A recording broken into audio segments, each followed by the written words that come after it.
listening to Give God 90, where we're not afraid of the tough biblical questions, because we will dig through the language, the culture, and the history to find the truth revealed in the words of our Creator. I wanna see the light.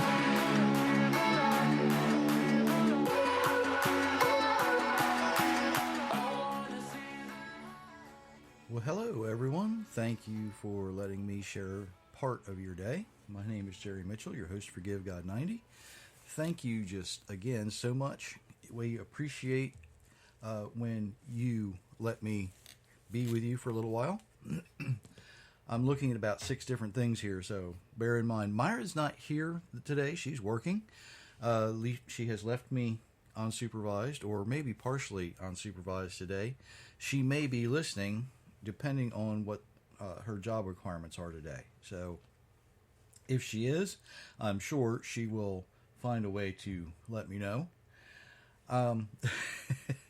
It's kind of different when she's not here, because I get used to watching her reactions, and I can tell when she's watching certain parts of the technology and making sure that certain things are working and we're doing things right, we're tracking and everything's working.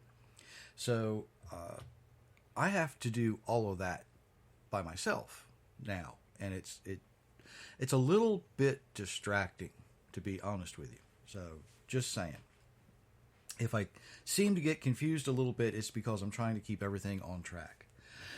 As more and more people join us today, we have a tremendous amount of people that are coming in from all over the world, and we appreciate each and every one of them. Some of them, they get the notices and they chime in different times. So as they begin to join, remember that the chat's open. You can join the live chat if you so choose. If you want to be part of that later, you can still leave comments. It's absolutely fine to leave a comment later as well. Want to say something I saw earlier today, and I'm going to address this briefly. The French government has now come out publicly, and they are questioning the legitimacy of Joe Biden's presidency. They are questioning his capability to govern. And I want to address this way. A lot of people during the Donald Trump presidency absolutely hated Donald Trump. That's fine. I am not going to say whether you should have or shouldn't have. That is up to you. That's a personal decision. But the reason I'm saying that, when Donald Trump was president, a lot of people didn't like the man. But they stood behind his policies. They agreed with him when he said things like our allies must do as much as they possibly can without relying on the United States to do everything. A lot of people liked his policies when it came to foreign policy, and that is making sure that our allies were protected, making sure that the people who stood with America were protected. The French are actually questioning Biden's ability to govern, because they realize that without the American people, I should say the majority of American people behind a sitting president, supporting their policies, that's where America's strength comes from. It doesn't matter who's in office. The people are the ones that must be pulling the strings, so to speak. They're the ones who choose the direction. When a sitting president goes against the direction of the American people, it weakens us as a nation. And that's what we are experiencing right now. That's what we're seeing. And there's a reason for this. There's a huge reason for this. Joe Biden likes to take shortcuts. Okay? He's never done anything. And I've met the man off and on. He has a house just a couple of miles from where I currently live. When he comes down, the helicopters typically fly directly over my house. Okay, I've met him on several different occasions years ago. He doesn't like me. All right, I'm just going to put that out there. From one of the last meetings we had, he does not like me, and that was over 30 years ago. Okay?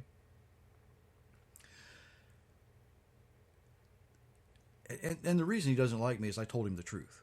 He does not like to be told the truth.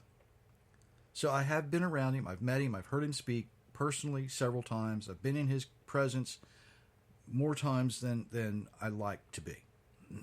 I know who he is. I know what he is. He's never done anything appropriately. Doesn't matter what it is. He plagiarized plagiarized work to get through to get through law school. Okay, he broke the law to get through law school. Just saying. He did the same thing after he was a senator. Running for president, he plagiarized other people's work. He stole from other people. He never does anything appropriately. And that's where we're looking at today, and that is cutting ourselves short. Taking shortcuts. Are they worth it? Think about this. Myra and I have driven across country a few times. When you plan a trip, you look at a map before the days of GPS, okay? We've been married we've been married 30 years this month, by golly. So when we first got married, there was no GPS. You had to look at a map, and you chose, to go from point A to point B, which road you were going to take. And there were times in America that around the cities, around large metropolitan areas, they would have beltways. Okay, and if you're familiar with what they call the 8-lane death strip that surrounds our nation's capital, to borrow a phrase from G. Gordon Liddy radio days, that beltway that surrounds it is supposed to be, if you're coming into D.C. and you don't want to go through the city and you want to go to the other side, you can get on the beltway, go halfway around, and then get off and continue your trip. Many, many, many American cities are laid out that way. I've not driven in foreign countries, so I don't realize or had never paid attention if cities all over the world have that same system or not. But you can get on the beltway, as they call it, and you can go around the major metropolitan areas. And yes, it adds to your total distance. So instead, it's the shortest distance between two places is a straight line, right? Everybody knows that. So if you're going from point A to point B, but in the middle there's a spot that you need to go around, it's going to add distance, but it may save you time. If you look on the map, there's certain times of day in certain cities, Columbus, Ohio being one of them, and I know this because I've done this, you can go straight through the city on what they call the business route, and it does save you time and distance. However, during the daylight time, when business is being conducted, when there's a huge amount of traffic, it actually adds to your time. It takes you longer to get through these places. And that, I know that sounds a little confusing. And sometimes it's much, much longer. The more traffic congestion you have, the more opportunity you have for vehicle accidents. The more vehicle accidents you have, the more time it takes to negotiate around and through them. There may be detours that you have to deal with. And that's just some of the things that you run into, right? Sometimes, not all the time, but sometimes, as there's a couple cities not too far from here, if you go through the downtown areas, you experience a much higher crime rate. And it takes time to get through them, okay? Because some of these places are dangerous. And I'm not adding to anything here. You just look at the map. Look at the map of the middle Atlantic seaboard, and you will see these cities. Trust me. Sometimes, taking these shortcuts, instead of going around, you take a shortcut through them.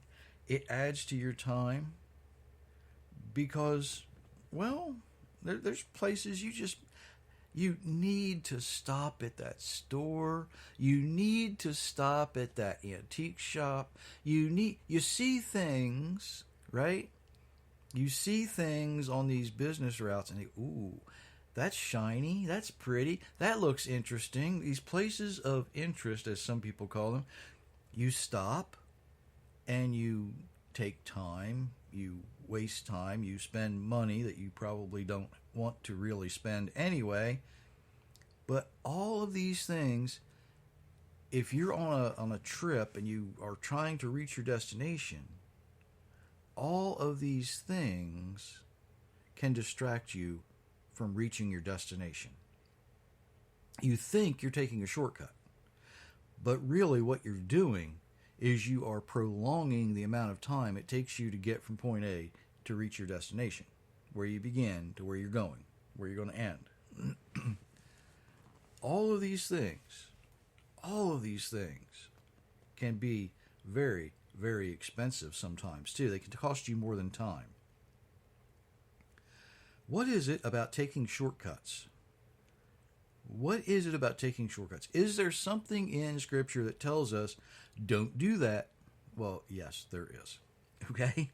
Let's just be honest.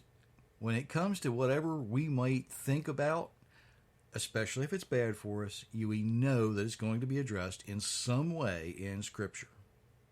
Okay? Let's start with Proverbs 21:5. Those who plan and work hard earn a profit, but those who act quickly become poor. There are a couple of translations that actually use the word shortcut in there. If you act too quickly, if you do things, they call them knee-jerk reactions today. If you react inappropriately to a situation, it's going to cost you. Trust me, it will cost you. If you do not act appropriately, if you do not respond appropriately to whatever happens, whatever situation you're in, it could wind up costing you time, it could wind up costing you money, it can wind up costing you your health. Solomon didn't stop there. Let's back up a little bit into Proverbs 19. Even a zealous person is not good without knowledge. If one hurries his footsteps, he misses the mark. I like that particular translation because missing the mark is the description used for not following the Creator's instructions. Missing the mark is rebelling against the Creator's word. It's sin. Let's put it that way. It's just plain sin. If you don't have the knowledge you need, the problem's going to be that you're going to wind up doing something wrong. You're going to sin. You're going to be in a place where you don't want to be. So if you do that, that's completely on you. Okay? It's not on anybody else. It's on you. Let's go to Solomon's father, Psalms 90:16 and 17.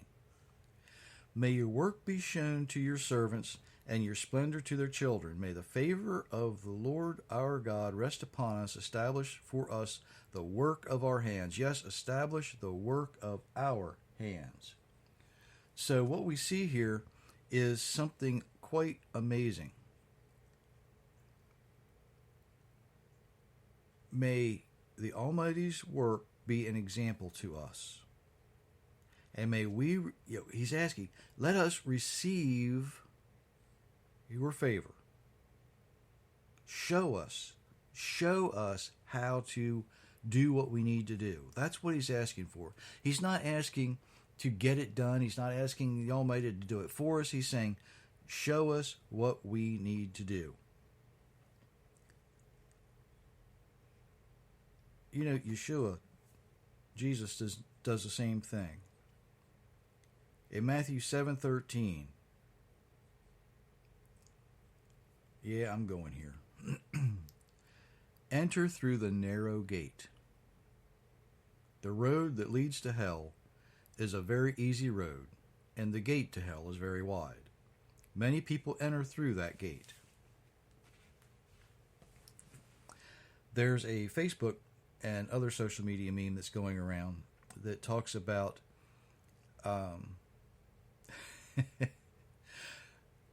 there's a stairway to heaven and a highway to hell. You know, when you're negotiating a stairway, sometimes you have to kind of be careful as you're going up the stairs, right? But if you're out on a highway, you know, it's just pedal to the metal, you know, just full speed ahead kind of a thing. Let me go with this analogy for a moment. Stick with me and you'll see where we're headed here. Have you ever looked at a train track? And if you stood on a train track and you looked, it may look like that track goes in a straight line. Sometimes you might notice that track kind of veer one way or the other. Sometimes it kind of goes down in a valley. It may go up in a hill. It may go through a tunnel. Right?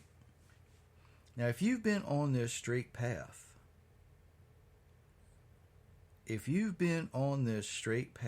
think about this.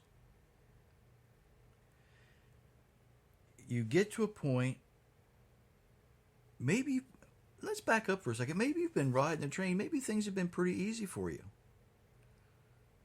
Maybe everything's kind of going okay. It's been going smooth. Everything's all right.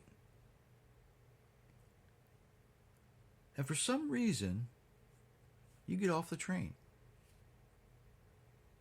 Now you're standing there by the train tracks. You're looking around. You're going, this is okay. I'm still at the tracks. I'm still on the right path. I'm still going where I want to go. And you begin to walk the direction the train was traveling. And you look. And you can see that the tracks appear to veer one way or the other.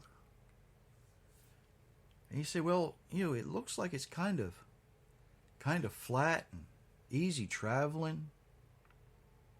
Maybe I'll take a shortcut and I'll just cut across this area and I'll catch the tracks where I think they are up ahead.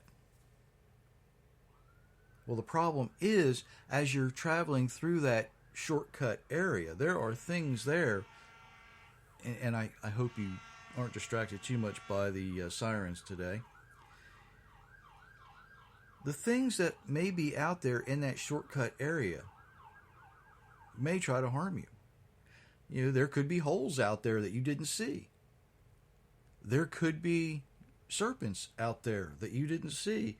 There could be other dangers out there that you weren't aware of. There may be traps set for you out there that you know, nobody's going to get caught in a trap that they can see, I hope, right? Some people get caught in the traps that they're setting for other things, right? But hopefully if you can see the trap, you won't get caught. But you know, the distractions that are out there, whether they're the traps, whether they're the serpents, whether it's the holes, whatever it is, it distracts you from keeping your eye on the tracks. So now when you look, they may not be where you thought they should be. They might be someplace different. Maybe it was an optical illusion that you were seeing. Those tracks didn't veer the way you thought they went. Maybe they went the other way. Maybe they kept going straight, which is probably the case. But you were distracted. You didn't pay attention. So now, hopefully, you're in this situation where you need to get back to the tracks. Because you know, okay, are you ready for this? You know, if you get back to the tracks, there's going to be another train come along. And that train will slow down and even stop so you can get back on. That's the way the Almighty works. But you have to get back to the tracks. You have to be the one that wants to return to the way. Did you see what I did there? Okay? You have to be the one to choose. I've got to figure out how to get back on the track. I've got to figure out how to get my life back on track so that I know I'm going to go through the narrow gate. Because the gate that's out here in this shortcut, it's wide. It's wide. See, in the rush for you to reach your destination, you lost your way. Did you realize that? When you're in such a hurry to get where you're going, sometimes you lose your way. It takes you longer to get where you're going. There are distractions out there. The shortcut is not always the shortcut. I've told this story before, but many of you probably haven't heard it. When I was much younger, I was fortunate enough to meet an old gentleman who had been a millwright. Now, if you're not familiar with that, it's somebody who works back then in a construction site or in a construction type setting where he knows how to do practically everything there is to keep the place running. Okay, they can sharpen saw blades. They can work on engines and machinery. They know how to run wood lathes and metal lathes. They know all of these things, and they're very, very skilled craftsmen. When you're in that situation, when you're in that type of job, and he tried to convince me to do that. He saw something in me that said, you should probably be doing this. But I really had no desire. I didn't have any ambition to do that type of work. Even though over the years I probably did exactly the types of things that I would have learned at that trade. He was saying one day, and I was talking about, having to rush to get through something, and every time I tried, things got worse. I just made it worse. And he smiled and he looked at me. He said, "Boy, sometimes the best thing you can do when you're in a hurry is to slow down." Now that seems counterproductive, doesn't it? But if you have ever been so rushed to get something accomplished, all you do is make it worse. Every time you want to cut a piece of lumber, every time you want to cut a piece of material, every time you get in a hurry and something goes wrong. Now you have to start all over again. And sometimes you can't fix the mistakes you've made. When you get in that much of a rush to get something accomplished, to reach a destination, you start taking shortcuts. And it just doesn't turn out the way you think it should. Proverbs 14, Solomon addresses this. Proverbs 14:12. There is a way that seems right to man, but its end is the way of death. It's just not going to turn out the way you thought it should turn out. You're not going to get where you thought you were going. Now, I've had several conversations this week that seem to fit this. There's a lot of people out there who are very, very concerned about their employment. Some of these people are unvaccinated. Some of them have family members that are not vaccinated. Some of them have family members that can't be vaccinated. And these folks are worried about losing their jobs. Because in the United States now, there are certain places, certain companies, it hasn't happened locally yet, but if you are not vaccinated, you can't work there. And if you are vaccinated, but you have a family member living in your household that's not vaccinated, you can't work there. The other thing they're trying to do now is if you're vaccinated, you have it, and you're working there, but your spouse is under your insurance policy, you now have to pay extra for them. Okay? So a few weeks ago, people were being incentivized. They were giving bonuses to be vaccinated. And there were quite a few people out there who were smart enough to turn that down. Now they're being threatened. You don't want this jab, you don't work here anymore. And I tell people, and I've told this a lot, there's no one-size-fits-all answer. Each and every person must decide for themselves what course of action is best for them. Okay, I'm not going to tell you to get it. I'm not going to tell you not to get it. I will say it would take several people to hold me down and give it to me. All right? That's where we'll leave it at that. When I follow up with them, I ask this question. Okay? Who do you trust? Who do you trust? I know that's a loaded question because there's no shortcuts to this answer. Think about who you trust. Think about what you're going to do. So if you trust, no, that's the wrong way to say it. If you proclaim to trust your Creator, what are your actions going to be? If you claim to trust the Almighty, what actions are you going to take? Sounds a little scary when I say it like that, doesn't it? Well, it shouldn't. It really, really shouldn't. Think back. Job trusted the Almighty. I mean, you just didn't get any more trust than Job. And he suffered terribly, right? He had everything that was his taken away from him. Everything.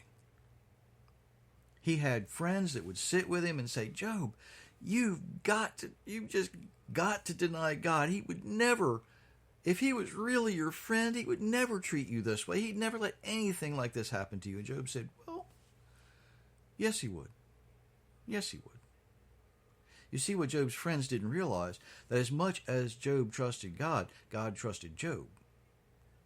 And God trusted Job enough to help him defeat the enemy in this situation.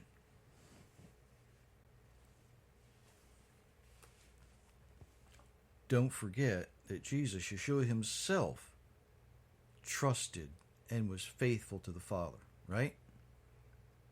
He suffered terribly. What happened to him? He eventually was crucified. He was killed because he was faithful to the Almighty.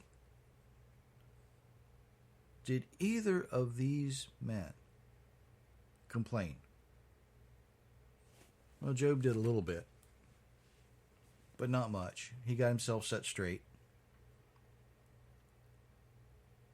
Yeshua asked, he said, look, I don't want to go through this, but it's not up to me.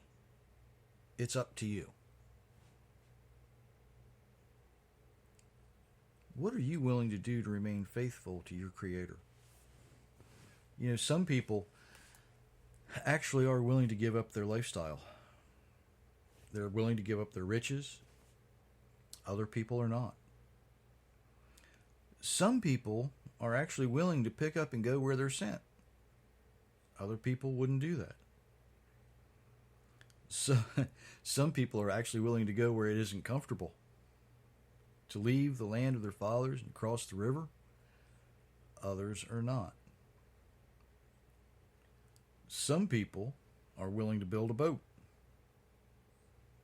Other people aren't. Some people aren't willing to go where they're sent and wind up on a boat and then overboard and then in a fish. And then they go do what they were sent to do to start with. Begrudgingly, right? Jonah didn't want to go deliver that message, but he went and did it. Are you willing to build a boat? Are you willing to get on a boat? Are you willing to go where it's not comfortable? You know, some people were willing to eat the fruit because it seemed easier. A lot of people are willing to accept the shortcut. That shortcut leads to misery. It can lead to death. Some people want that feeling of fast satisfaction. Immediate relief, right? Anison, immediate relief. Even if that relief leads to slavery. Yeshua died and shed his blood so that we could be redeemed back to the Creator.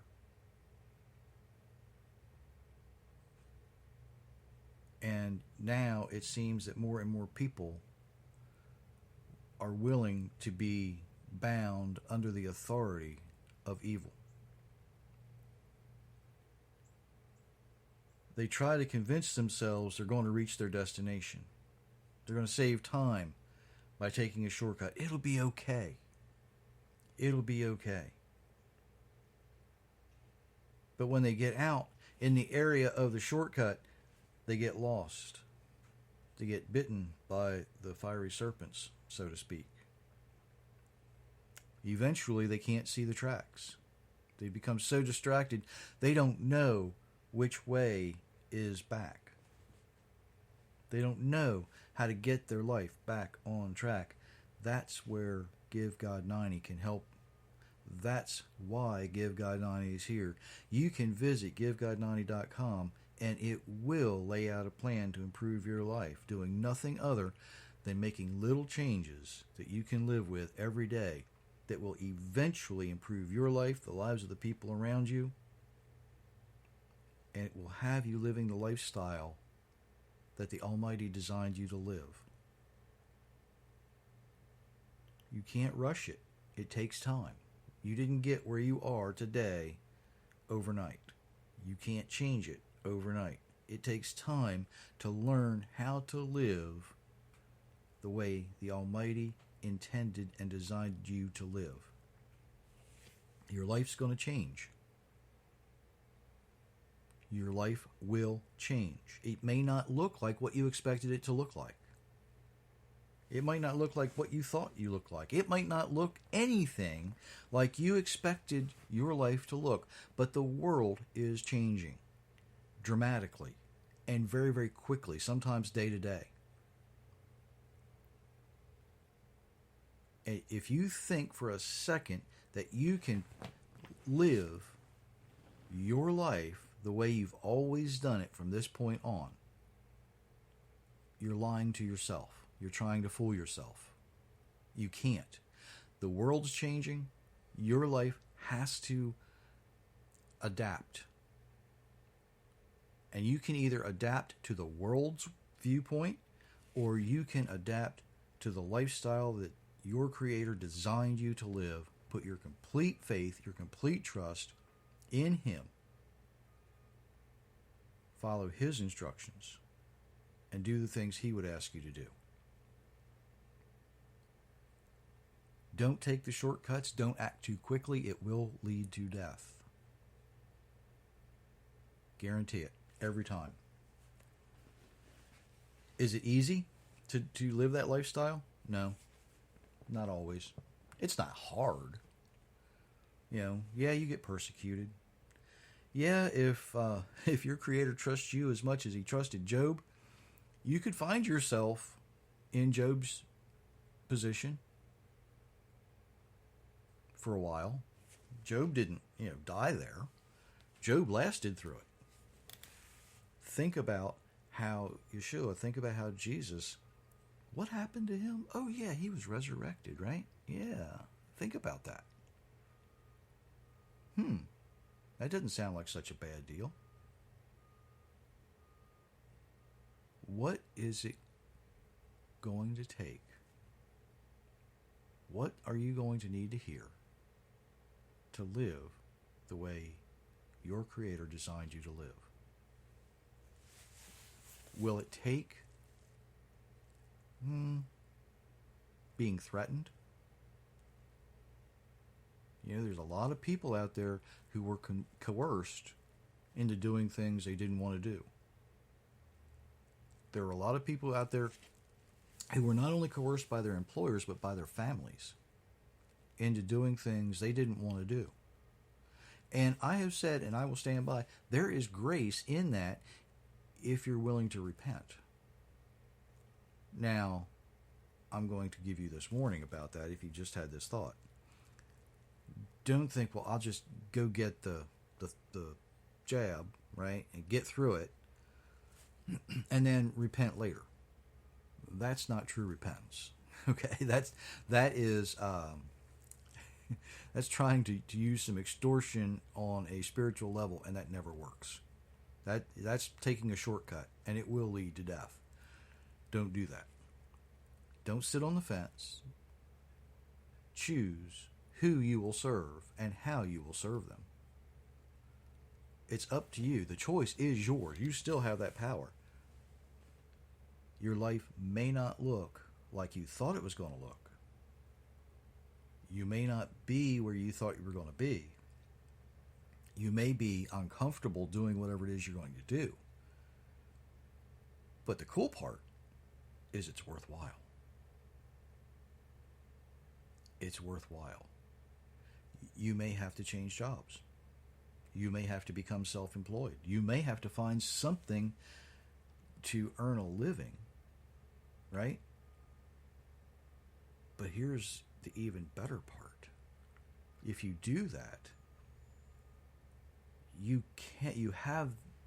giving yourself the opportunity then to join what some call an underground economy, what some call a parallel economy. And you can then merge with other believers, and you can support them while they support you. After all, that's what the Almighty's economy is all about. Learning how to support the people who are the example to the rest of the world, so that the rest of the world looks in there and goes, oh, I don't know what it is you have, but I need that in my life. I've got to have that. Believers supporting and helping believers is not selfish. It adds to the kingdom because you are then the example.